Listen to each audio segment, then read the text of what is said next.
वज़ीर आज़म शहबाज शरीफ सऊदी अरब जे दौरे ते रियाज़ पहुची वियो। वज़ीर आज़म सऊदी अरब में वली अहद मोहम्मद बिन सलमान सां मुलाक़ात कंदो।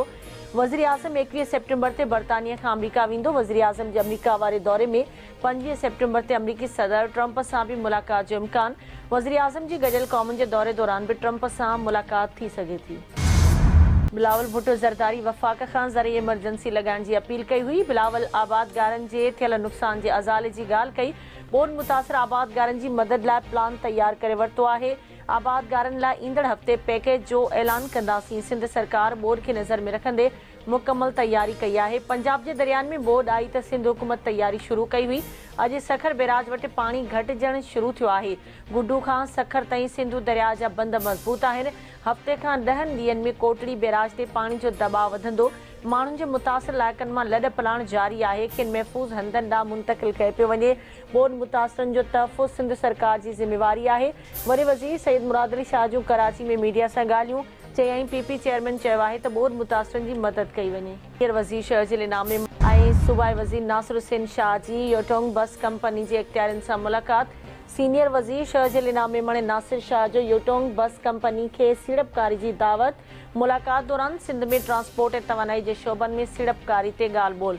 ट्रांसपोर्ट ऐं मुतबादिल तवानाई जे शोबनि में सहकार जारी रखण ते इतफ़ाक़। योटोंग अख़्तियारनि जे वज़ीरनि खे नई ऐं जदीद मॉडल बसिस बाबति ब्रीफिंग। शहज़िल इनाम मेमण चवे थो सिंध हुकूमत शहरनि जी मयारी महफ़ूज़ ट्रांसपोर्ट ॾियण लाइ पुरस्म आहे।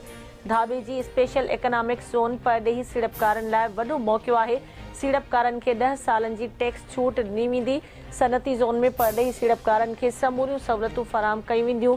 सिंध में ट्रांसपोर्ट जे शोबे में वॾे पैमाने ते सुधारनि जी ज़रूरत आहे। कराची समेत ॿियनि शहरनि में मयारी बस सर्विस फ़राहम करणु तरजीह आहे। मौसमियाती तब्दीली बाबति सेनेट जी स्टैंडिंग कमेटी जो इजलास। एनडीएमए चेयरमैन जी मौसमियाती तब्दीली बाबति ब्रीफिंग। एनडीएमए लेफ्टिनेंट जनरल इनाम हैदर चवे थो पाकिस्तान ईंदड़ सालनि में मौसमियाती तब्दीली सबबि वधीक मुतासिर थींदो। ईंदड़ सालनि में बरसातूं वधीक पइजी सघनि थियूं। पाकिस्तान में 7000 खां वधीक ग्लेशियर मौजूदु आहिनि। पाकिस्तान जा ग्लेशियर ख़तमु थियनि पिया। असांजा पंहिंजा अंगखर गॾियल क़ौमुनि तरफ़ां फ़राहम कयल ॼाण खां वधीक बहितर आहिनि। एनडीएमए जी अॻकथी 98% बहितर आहे। एनडीएमए पारां अॼु राति 12:30 वॻे तरबेला डैम जा स्पिलवेज़ खोलण जो फ़ैसिलो। स्पिलवेज़ खोलण सबबि पाणीअ जे वहिकरनि में 2,50,000 क्यूसेक ताईं पहुची वेंदो।